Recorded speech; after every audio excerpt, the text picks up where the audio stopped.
Kash Patel emerged onto view, not with trepidation, but with cold-eyed assurance of someone who knows how to stand in the eye of the hurricane. A once national security advisor, author of the Noon's memo that rocked Washington years ago, and current director of the FBI.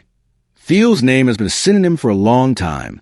He is, to his defenders, the man who dares to reveal the hidden power brokerage. But to his enemies, he is a smoldering danger, cold, cutting, and prepared to topple over-established conventions. That morning, The View was not merely a chat show. It was a skillfully choreographed battleground. Behind the scenes, the director murmured, "Let him reveal himself." In front of the cameras, the hosts stood at their podiums like veteran swordsmen. Whoopi Goldberg, serene but quick-witted. Joy Behar, smile as sharp as a knife. Sunny Hassan considered like a bowstring, poised to strike a killing blow at any second. The studio was heavy with tension. The crowd did not applaud, merely sat and watched. They had no idea if they were going to see an interview or a live on-air mugging. And then he came in a dark blue suit, a nondescript tie, simple, unostentatious. He strode out like an attorney, into a trial he'd already memorized. Nodding to the crowd, Patel's eyes swept the chairs with an uncanny serenity. A few nervous claps sounded amid skeptical murmurs. Trump's man at the host table. Joy sneered. Whoopi didn't even pretend to hide her fatigue. They thought they were in command. They thought they'd laid the trap. But before the first few minutes were up, a single tightly worded sentence by Patel would destroy their whole plan. Not with rage, but with a sort of quiet that gave shivers. And for the first time in years, The View lost command of its own story right on the stage they believed was theirs. This is before we start the story. Comment where you're viewing from and don't forget to subscribe so you won't miss new stories. Whoopi with warm but pointedness began the show. Welcome to The View. Today is going to be an interview that no one wants to miss. And let's give a round of applause for our special guest, FBI Director, former National Security Advisor, and author of Government Gangsters, Mr. Kash Patel. Thank you very much for being here, Kash. There was a clapping by the audience, rhythmic but controlled. There was something blended in that applause. A few grumblings, questioning looks. Not everybody was here to acquiesce. Kash Patel nodded minimally, a weak smile spreading across his face, but his eyes were fully awakened. He replied in a low, even tone, unflinching, "Thank you for inviting me. I was prepared for an honest chat today." Just a beat, but the room hesitated for a second. Not at what was said, but the way he said it. No suggestion of difference, no covering of the normal humility. Patel didn't arrive as a visitor. He arrived as someone who'd already seen the whole script and was set to rewrite it on the spot. Whoopi persisted, becoming more serious. "Kash, you have caused uproar with your proposals to prosecute journalists for so-called misinformations in elections. Do you honestly believe trying out reporters will rectify the situation, or is this meant to stifle dissenting voices?" The question was like the first shot, the audience waiting in hushed anticipation. Patel, unflustered, leaned forward slightly, his gaze fixed on Whoopi. Prosecution isn't silencing voices. It's about safeguarding the truth. When a news organization intentionally disseminates disinformation, eroding faith in elections, or influencing votes, that's no longer journalism. That's harm. My job is to uphold the law, regardless of who's involved. Sunny Hen, as a lawyer, jumped right back, her tone bitter. "But Mr. Kash, who gets to determine what is false? You, FBI Director. That's a move toward controlling the press, and the First Amendment does not approve of that." Patel nodded, not evading. "I agree. The First Amendment is inherent, but it does not include protecting fraud. If a news channel makes up evidence to libel a person or create havoc, that's criminal, not free speech. I'm referring to illegal actions, not a person's opinions or articles they don't agree with." The crowd murmured, a handful of scattered claps ringing out. Joy Behar, not able to contain herself, interrupted with a derisive smile. "You speak of the law, but it sounds like you seek to make the FBI a media patrol, imprisoning anyone who has the temerity to criticize the administration. What sort of justice is that?" Patel looked at Joy, his eyes serene but as keen as a blade. "Miss Behar, I am not aiming at critics. Criticism is the lifeblood of democracy. But when someone exerts media influence to manipulate, distort, or subvert elections, they have to be called out. Justice is blind, and so am I. The murmurs in the audience became more intense. Some nodding in agreement, others shaking their heads in skepticism. Anna Navarro, with a sharp tone, intervened. You sound reasonable, but how do we know you'll remain impartial? You're Trump's man, employed by Truth Social. Will your FBI target anti-Trump media first? Patel offered a faint smile, not to placate, but to maintain his rhythm. Miss Navarro, the FBI is not my tool or anyone's. Each prosecution will be made on the basis of evidence through legal procedures and scrutinized by the courts. I possess no enemies list, but the law. Alyssa Farrah Griffin, with her voice as a former Trump administration official, chimed in, her tone even but cutting. Kash, I understand your line of thinking regarding accountability, but the words prosecuting journalists frighten people. Don't you think your rhetoric is undermining trust in the FBI? Patel glanced at Alyssa, his tone low but strong. I get that fear and don't want to spread panic. But trust in the FBI is not built by evading questions. When media is accused of being manipulative, we need to question. Journalistic journalism, though seeking truth, is a national treasure. But power abusers deceiving here. A surprise burst of applause was heard from the audience, louder than anticipated, making producers jump. The camera moved rapidly over the audience, but the director warned not to zoom in. Sonny, feeling the change, pushed through. You speak a truth, but you use to support concepts such as Italy. How do we trust you to be a keeper of truth? Patel answered calmly.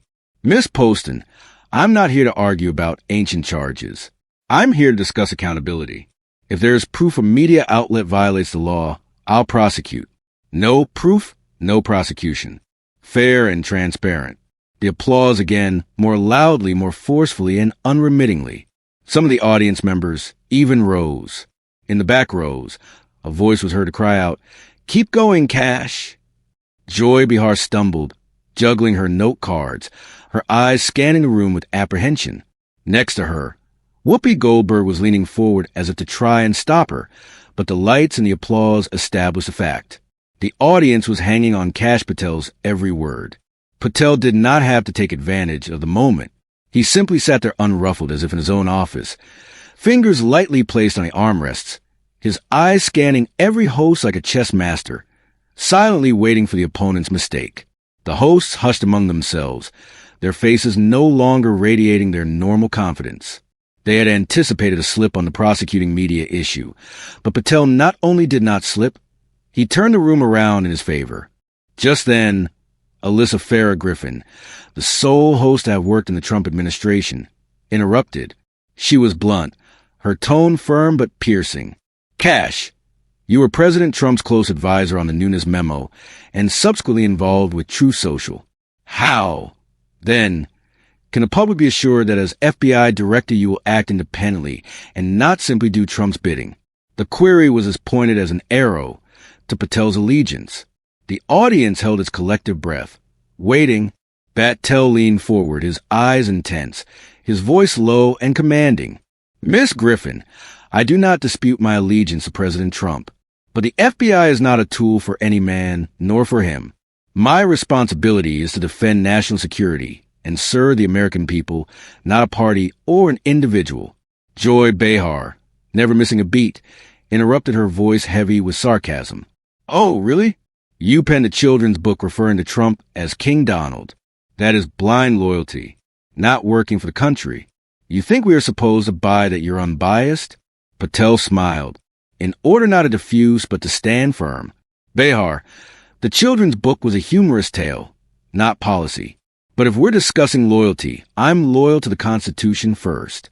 I work with Trump because I like his agenda, defending American interests, battling corruption. That doesn't make me any less independent. The crowd murmured, some applauding, others shaking their heads. Anna Navarro, in an acerbic tone, continued.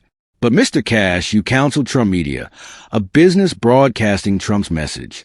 How does your FBI fail to become an extension of Truth Social, going after political enemies? Patel glared at Anna, his eyes unflinching. Miss Navarro, my history does not determine the FBI's destiny. I quit Trump media to concentrate on national security. The FBI bases itself on evidence and law, and not on tweets or posts.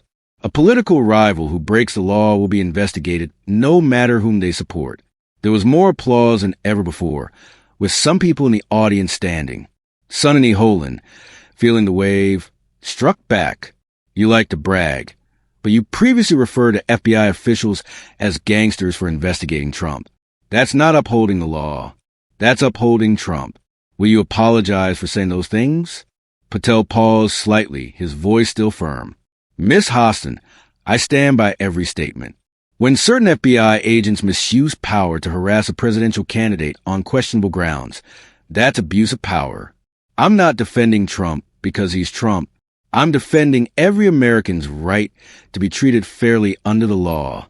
The crowd produced a more boisterous wave of applause, blended with cheers, in one section of the audience. The camera swept across the crowd, showing nodding faces. Whoopi, seeing the audience leaning in Patel's direction, attempted to retake control. Kash, I understand you about fairness, but don't you think your close association with Trump makes folks wonder where your motives are? How do you persuade Trump's detractors that your FBI is impartial? Patel answered, his voice low but persuasive. Miss Goldberg, I'm not here to make everyone love me. I'm here to do the right thing.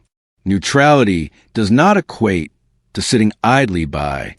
Neutrality means the rule of law first. When I'm investigating a case, there are no Trump pals and no Trump foes. There is only evidence and truth. The applause sounded once more, longer this time, with people yelling. That's correct, Joy. Apparently angry, interrupted. But you referred to Trump's critics as a deep state.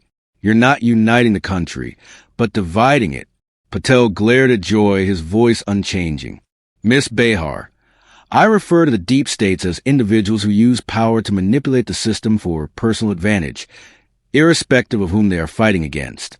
Unity does not mean agreeing with all. It means agreeing on the truth together.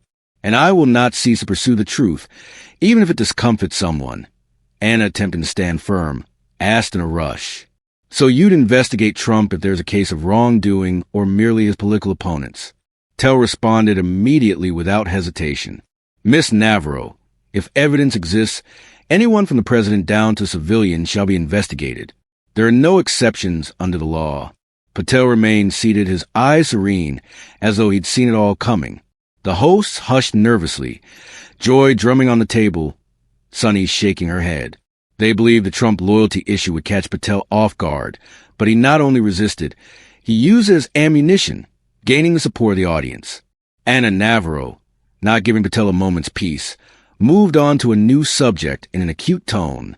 Mr. Kash, you signed books with the motto WW1WD, affiliated with QAnon, and participated in such events as the Reawaken America Tour, where conspiracy ideologies are galore. How can Americans believe in an FBI director associated with such radical groups?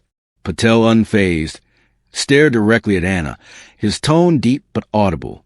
Miss Navarro, I do not dictate how others perceive my activities. WWG1WGA was an expression I signed due to a fan's request and not a political declaration. I go to most events to hear individuals from both sides of the equation because that is how you grasp situations. My job at the FBI comes down to evidence and truth, not rumor and branding.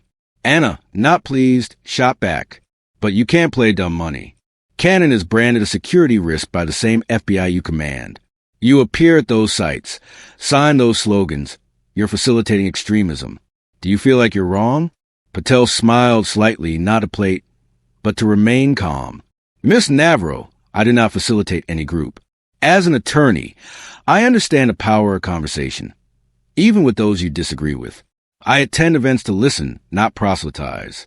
If I stay away, how do I know what's motivating people? My FBI will pursue any threat, including QAnon, if there is evidence. Sonny host and cut in. You speak about evidence. Yet you previously supported Italygate, a 2020 election conspiracy theory. As head of the FBI, how do you explain being associated with notions that your own organization has discredited?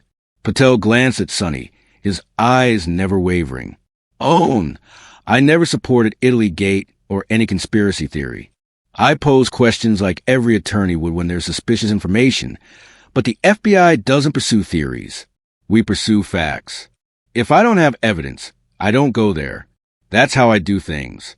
There was applause, louder with a couple of cheers. Someone from the audience yelled out, "Let him explain." Joy Behar, not being able to keep quiet, cut in, her tone full of sarcasm. "You sound good, but showing up at those places was a choice. You chose to stand with individuals who call the FBI the enemy, and now you're heading it. That's hypocrisy, Kash." Patel smiled to himself, his voice firm. "Miss Behar, I don't take sides to win anyone's approval. I take dialogue to get at problems. If the FBI needs to save individuals, we must hear what they believe, even if it pains us. I'm not a popularity artist. I'm here to do what's correct." Alyssa Farrah-Griffin, attempting to keep her voice even, had her say, "Kash, I understand what I hear, but any linkage to QAnon, direct or indirect, dissolves faith in the FBI. How do you intend to demonstrate that you are not being guided by those organizations?" Patel gazed up, his eyes fixed on Alyssa, his voice hushed but powerful, every word landing on the table with a sledgehammer. "Griffin, trust isn't established with slogans but with action. The FBI, under my administration, will investigate all threats from any group based on facts, not feelings, not guesses. I bear no allegiance to any one person or movement. My sole allegiance is to the law and the American people." The reaction was like a punch. The room erupted. Applause boomed. Several jumped from their seats, applauding. There was a voice from the audience, ringing out clearly. "Nailed it. Kash." Whoopee. Goldberg attempted to regain control, leaning forward. "You speak about the law. But do you not believe that previous affiliations or comments near organizations such as QAnon cause concern the FBI as being politicized?" Patel looked at her, his tone as sharp as honed steel. "Miss Goldberg, politicization occurs when we allow emotions to take precedence over truth. I'm not here to take sides. I'm here to defend the country. And if that involves listening to all sides, even those who are considered fringe, I'll do that. Because national security isn't about flags, slogans, or parties. It requires truth." The crowd erupted once more. The clapping came close to drowning out the production team's earpieces. Someone yelled, "Kash is right. That's a leader." Sunny, host, intervened, her tone desperate, as if attempting to hold back the tide slipping away from them. "So, if QAnon is indeed dangerous, would you probe them in depth? Can you remain objective?" Patel did not beat about the bush. He replied promptly, every word biting and crisp. "If QAnon or any organization violates the law, they will be investigated. No safe spaces, no bias, no exceptions. That's my commitment, not to a politician, but to all American citizens." The applause thundered, a crescendo wave, washing over even the undecided. Almost half of the crowd rose to their feet. Others held up their hands in the shape of hearts. In the control room, a producer gestured, cut it," but the director remained unmoving. He simply gazed at the screen, paralyzed. The studio was burning, and Kash Patel was in the middle of the flames. When applause slowly died away, the sound of his declaration remained in the air. Patel didn't stir, his cold-eyed scan sweeping the host table, awaiting the next question, and not afraid to confront it. Sunny Hostin took advantage. She shifted in her position, folding arms on the table like a prosecutor poised for a cross-examination, her tone level but with challenge. "Mr. Patel, you just stated you'll be impartial, that you represent the people, but speak about your behavior. You once demanded closing the FBI headquarters and cleansing the agency of what you termed the deep state. Ask yourself, is that an FBI director's plan to reform or retaliation for those who investigated Trump and his friends?" The question was a brazen attack on Patel's aspirations, a blow at the center of the image he was constructing. The room went quiet once more, this time not with excitement but tension. Everyone understood this was the turning point of the conversation. The tail cocked his head slightly toward the mic, his hands loosely folded. His tone wasn't boisterous, but it hit like a rock, squarely placed. Miss Host, and fixing the FBI isn't about revenge. It's an obligation. When an institution with the country's most power is charged with exploiting that power for partisan politics, inaction is negligence. Closing down the headquarters is not demolishing the FBI. It's a message to say the days of cover-ups, cronyism, and abuse are over. You can't remake an institution by maintaining a stinky framework. His words ceased, and there was a long pause. And then, from somewhere in the studio, clapping began. Not deafening, but definite. Every clap, like a hammer struck into shaky studio air. Sonny, not allowing Patel to get away, came back at him. A symbol. Sounds like you're more interested in gutting the FBI than remaking it. Purging the deep state is a matter of terminating anyone who doesn't agree with Trump, correct? Patel glared at Sonny, his eyes not budging. M. Poston, the deep state is an enemy list. It's an apparatus of people using power for purposes of manipulation. Reform means making sure that every FBI employee serves the people, not politics. Firing only for instances of misconduct. Otherwise, they have to regain trust. The audience rustled. A few claps erupted amid murmurs of affirmation. Joy Behar, with an acidic tone, interrupted. You speak of trust, yet you refer to FBI officials as gangsters for simply doing their job. You undermine the agency you command and label it reform. Patel smiled with joy, voice still even. Miss Behar, I call misbehavior what it is, regardless of who is responsible. If an FBI official applies power to harassment of anyone, Trump or any citizen without reason, that's an issue.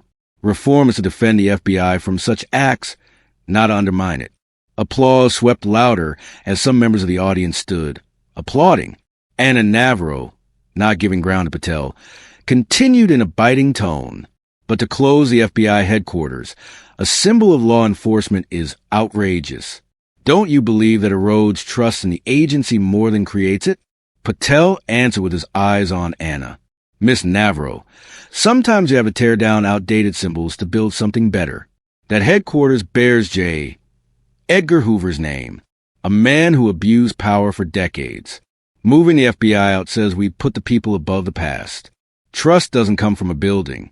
It comes from actions. Alyssa Farrah Griffin kept her calm, but her eyes betrayed skepticism. She leaned forward, her tone gentle but cutting like a silk knife. Kash, I get your enthusiasm for change, but these broad reforms can't be imposed. They require agreement. How are you going to convince those who believe you're politicizing the FBI? Patel gazed directly at her, not defensive or evasive. His voice was deep, every word weighed as a driven spike. Miss Griffin, I do not look for agreement by trying to please all. I construct it on openness. All reform with me will be simply stated on evidence and subject to independent scrutiny. If the people see the FBI keeping law above politics, they will trust it regardless of whether they like me or not. The applause again grew louder, lasting longer. Some in the crowd yelled, "Keep going, Kash." The audience rested heavily on his side. Whoopi Goldberg quick, and seasoned feel the tide turn. She interrupted, attempting to turn the discussion. Mr. Patel, you speak of transparency, but once accused the FBI of bias. How do we know your plans for reform aren't a vendetta in disguise? Patel swiveled to her, his eyes not furious, but determined. His voice boomed out, as certain as a sworn vow. Miss Goldberg, I do not play politics with scores. Vendettas are not in my playbook. I wish to have an FBI serving all Americans, even those that disagree with me.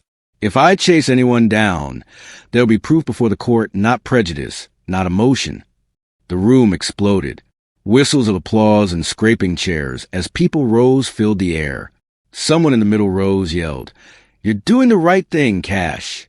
Sunny Hostin, noting the story slipping through her fingers, leapt in, her voice desperate as if seizing a last opportunity.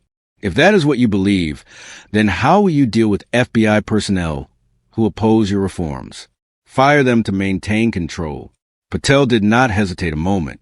He replied forthwith, lucid as if he had long rehearsed the answer. I don't require employees to concur with me. I require them to do what is right. If they oppose or work honorably and obey the law, they are precious FBI resources. But if they're breaking the law, concealing the truth, or exploiting their position for themselves, they're gone. That's not control. That's justice. The studio exploded again. No longer sporadic claps. This time it was a wave of standing ovations, shoes thudding on the floor, shouts calling his name. Back in the control room, the producer had given the signal to cut, but the director remained quiet.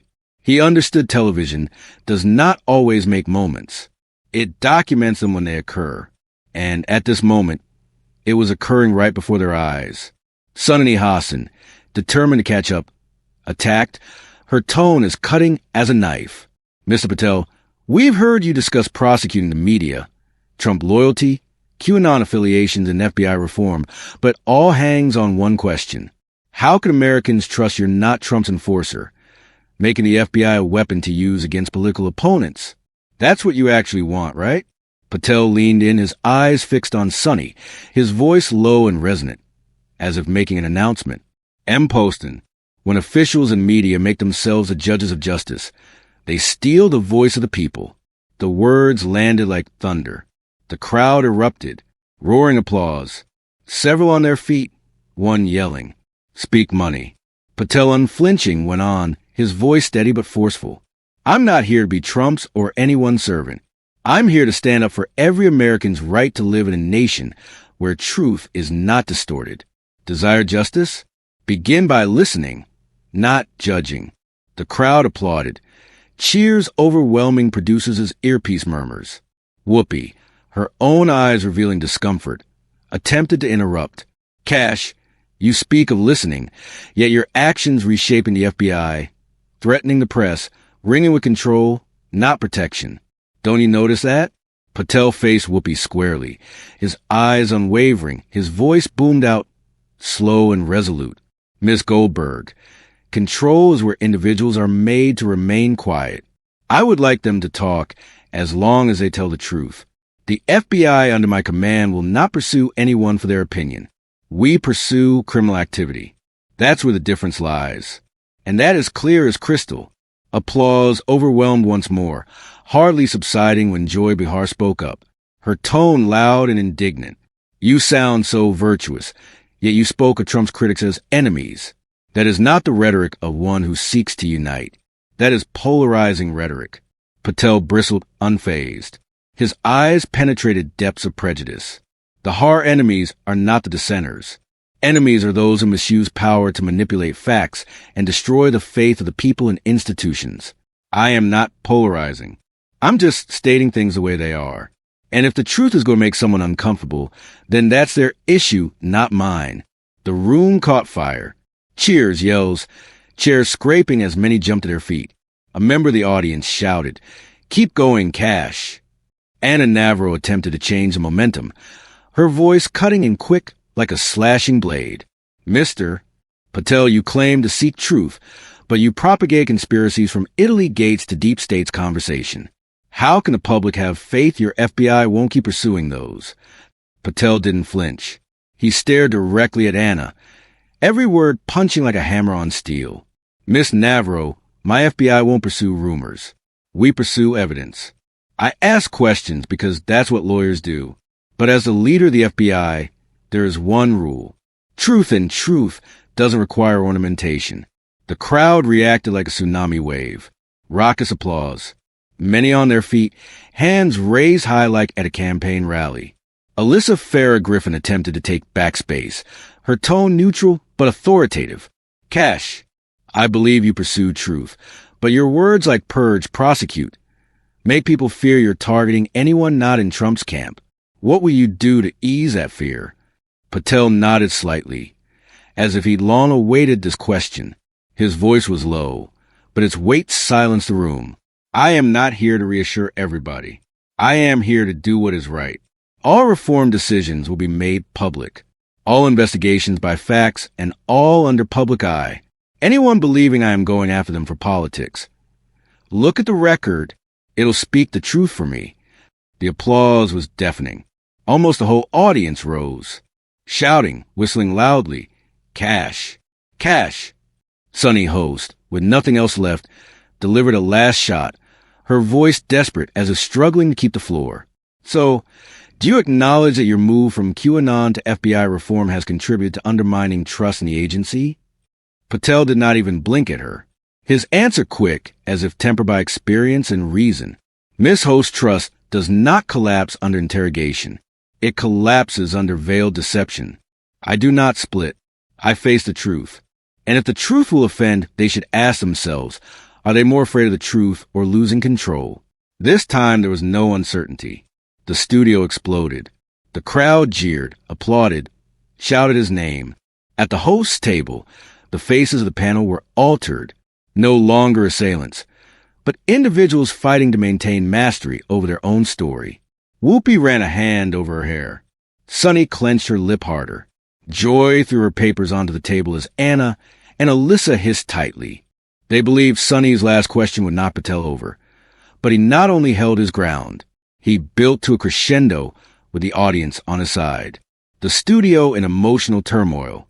Patel's words were a fire that swept through the room, burning into the minds of the audience. It wasn't merely a riposte. It was an appeal, a challenge to the establishment, and the audience was aware of it. They didn't applaud because they completely concurred. They applauded for the earnestness, for someone to boldly speak up, look the whole studio in the face, and express what they felt but dared not speak.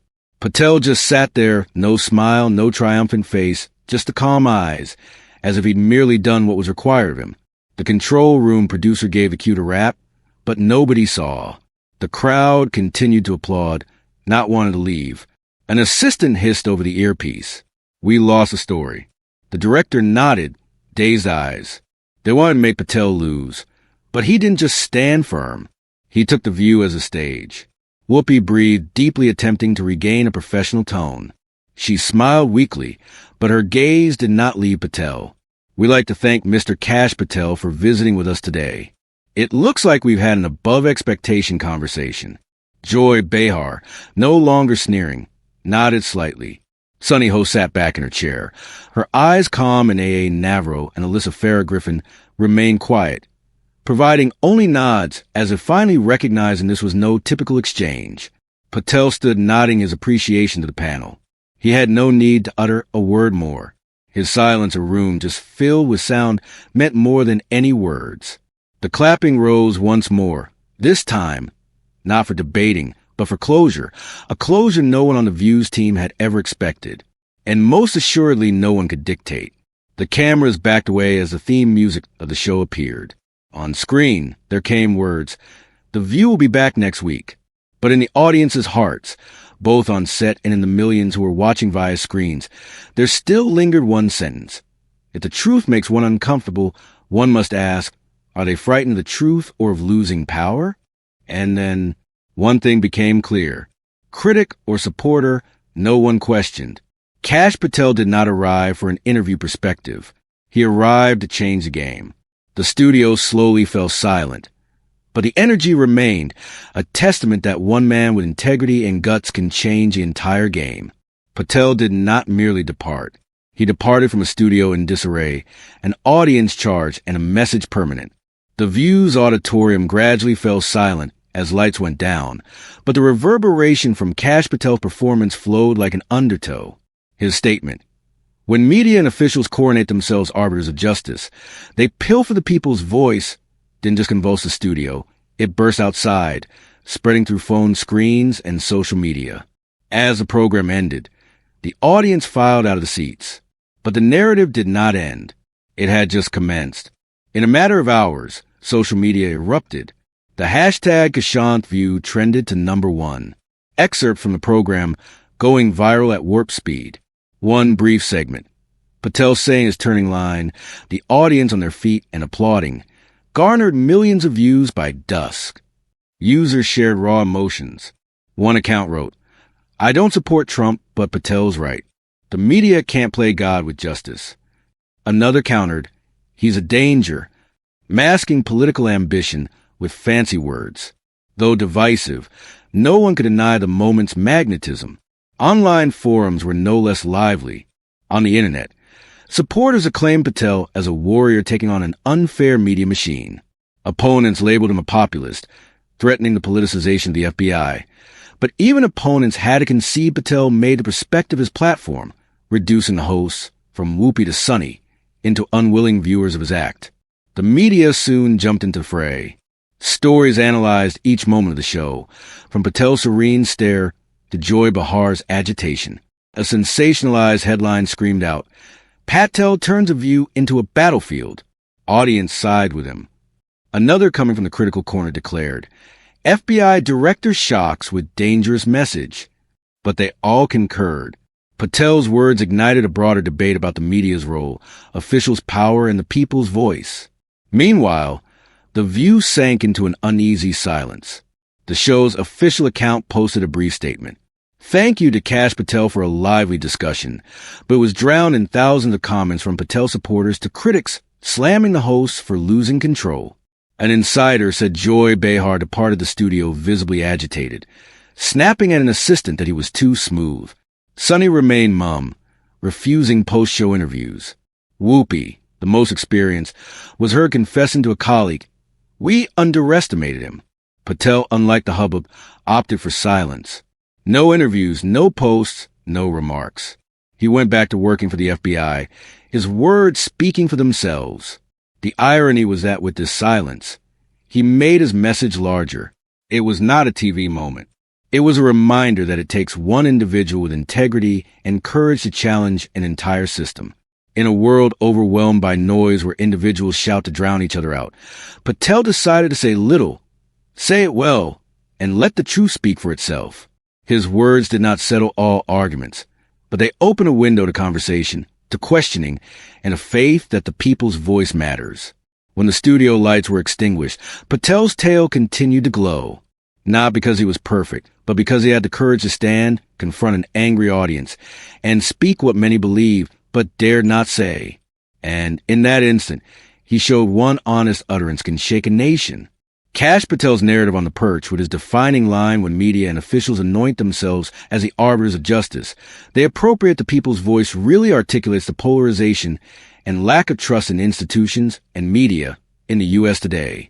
In the 2025 political climate, as controversies around free speech, the role of the FBI, and media power rage, the tale conveys a moment when someone, against attacks, gained admiration by being genuine and biting in reasoning.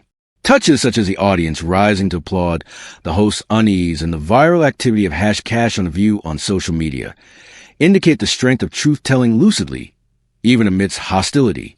Patel's silence after the show, allowing his words to spread, drives home that actions speak louder than words. The moral of this tale is in divided American society, where social and media platforms oftentimes influence thought. Every individual must learn to speak with truthfulness and respect for fact instead of going along with the crowd or avoiding debate.